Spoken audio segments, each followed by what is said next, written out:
Humans could someday live in cloud cities built on Venus. While the extreme surface temperatures and crushing atmospheric pressure make Venus a hostile environment for human life, recent research suggests that the planet's upper atmosphere may hold the key to future colonization efforts. At approximately 50 kilometers above Venus's surface, the atmospheric conditions become surprisingly Earth-like in terms of gravity and pressure. This revelation has sparked the imagination of scientists and engineers who are now exploring the concept of constructing cloud cities, floating habitats that could potentially sustain human life in the Venusian atmosphere. Compared to Mars, which has been the primary focus of many space exploration endeavors, Venus offers several advantages for potential colonization. Firstly, Venus is closer to Earth, resulting in shorter travel times and reduced fuel consumption for spacecraft. The planet's gravity is closer to Earth's gravity than Mars, which could mitigate the negative health effects associated with prolonged exposure to low-gravity environments.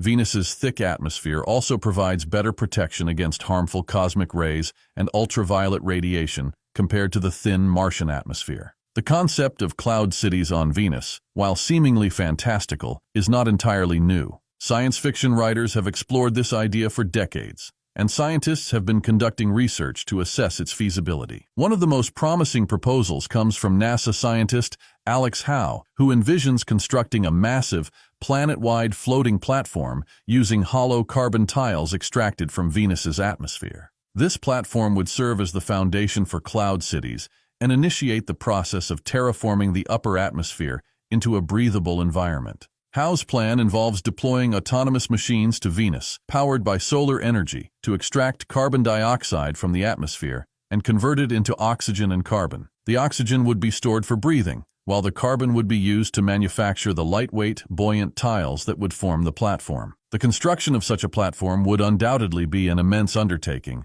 requiring trillions of dollars and decades of effort. However, experts believe that it is technically feasible, given the advancements in robotics, materials science, and space exploration technologies. Once the platform is established, further efforts would focus on creating a livable environment for humans. This would involve importing water from other celestial bodies, such as icy moons or even Mars, and developing sustainable systems for food production and waste management. The ultimate goal would be to create a self-sufficient ecosystem within the cloud cities, allowing humans to thrive in the Venusian atmosphere. While Howe's proposal represents a bold and ambitious vision, it is not without its challenges. The harsh environment of Venus's atmosphere, with its corrosive sulfuric acid clouds and powerful winds, poses significant engineering hurdles. The long-term effects of living in a floating city in the Venusian atmosphere are unknown, and extensive research would be required to ensure the safety and well-being of inhabitants. Despite the challenges, the prospect of establishing cloud cities on Venus is an exciting one, offering a potential alternative to Mars for human colonization.